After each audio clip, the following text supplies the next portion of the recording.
మరి కాసేపట్లో Bharat Pak high voltage match ప్రారంభం కానుంది. ఎలాంటి మార్పులు లేకుండా టీమిండియా బరిలోకి దిగే అవకాశం ఉంది.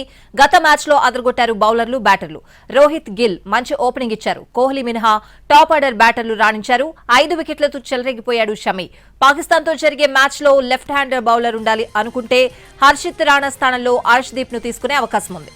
ఛాంపియన్స్ ట్రోఫీలో అస్సలు సిసలైన మ్యాచ్ మరి కాసేపట్లో ప్రారంభం కానుంది. హై వోల్టేజ్ సూపర్ సండే సమరానికి అంతా సిద్ధమైంది. మరి కొద్ది సమయమే మిగిలింది. 2017 ఛాంపియన్స్ ట్రోఫీ ఫైనల్లో ఎదురైన పరాభవానికి ప్రతీకారం తీర్చుకునేందుకు టీమిండియా రెడీ అయింది. పాక్ కు షాక్ ఇచ్చేందుకు ఇదే సరైన సమయమని వ్యూహాలను సిద్ధం చేస్తోంది టీమిండియా. పాకిస్తాన్ తీవ్ర ఒత్తిడిలో ఉండడం భారత్ కు కలిసొచ్చే పరిణామం. 29 ఏళ్ల తర్వాత ఐసీసీ టోర్నమెంట్ నిర్వహిస్తున్న పాకిస్తాన్ ఇప్పటికే న్యూజిలాండ్ పై ఓడిపోవడంతో చిక్కుల్లో పడింది. దీంతో ఈ రోజు జరిగే మ్యాచ్ పాకిస్తాన్ కు డూ ఆర్ డై గా మారింది. టోర్నీలో నిలవాలంటే ఈ మ్యాచ్ లో తప్పక గెలవాల్సిన పరిస్థితి. భారత్ చేతిలో ఓడిందంటే ఛాంపియన్స్ ట్రోఫీ నుంచి పాకిస్తాన్ నిష్క్రమించాల్సిందే. అంటే 30 ఏళ్ల తర్వాత ఐసీసీ టోర్నీకి ఆతిథ్యం ఇస్తున్నామన్న ఆనందం పాకిస్తానీలకు వారం రోజులు కూడా మిగిలినట్టే. కాబట్టి తీవ్ర ఒత్తిడిలో ఉంది పాకిస్తాన్ టీం.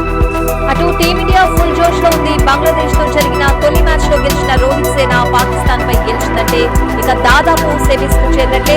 బంగ్లాతో ఆడిన పిచ్ పైనే ఆడుతూ ఉండడం భారత్ కు కలిసొచ్చే మరో అంశం. ఆ మ్యాచ్ లో ఎదురైన అనుభవాన్ని ఉపయోగించుకుని పాక్ ను కట్టడి చేసేందుకు వ్యూహాలు రచిస్తోంది టీమిండియా.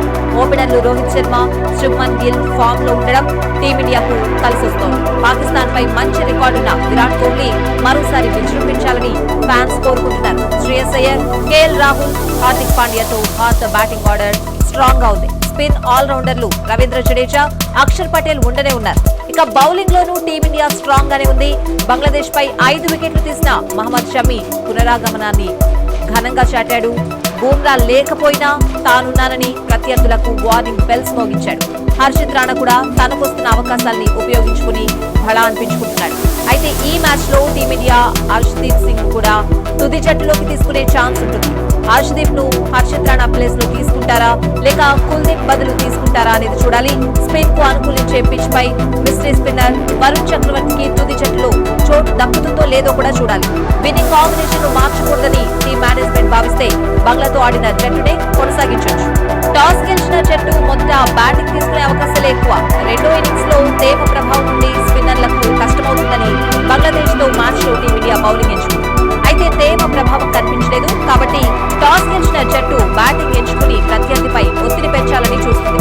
దుబాయ్ లో పిచ్ స్లోగా ఉంది కాబట్టి భారీ స్కోర్ ఊహించలేదు.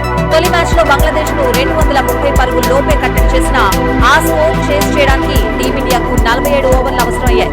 మిడిల్ ఓవర్ లో వేగంగా పరుగులు చేయడం ఈ పిచ్ పై అంత సులువు కాదు. నిలదొక్కుని ఓపికగా ఆడితే పరుగులు సాధించొచ్చు. అందుకే తొలి మ్యాచ్ సెంచరీ హీరో గిల్ ఆరంభంలో దూకుడుగా ఆడినా ఆ తర్వాత పరిస్థితులకు తగ్గట్లు కుదురుగా ఆడి శతకం సాధించాడు. మిగిలిన బ్యాట్స్మెన్ కూడా ఇదే ఫార్ములా ఫాలో కావాల్సి ఉంటుంది. పవర్ ప్లేలో వీలైనని పరుగులు సాధించి ఆ తర్వాత నిలకడగా ఆడాల్సి ఉంటుంది.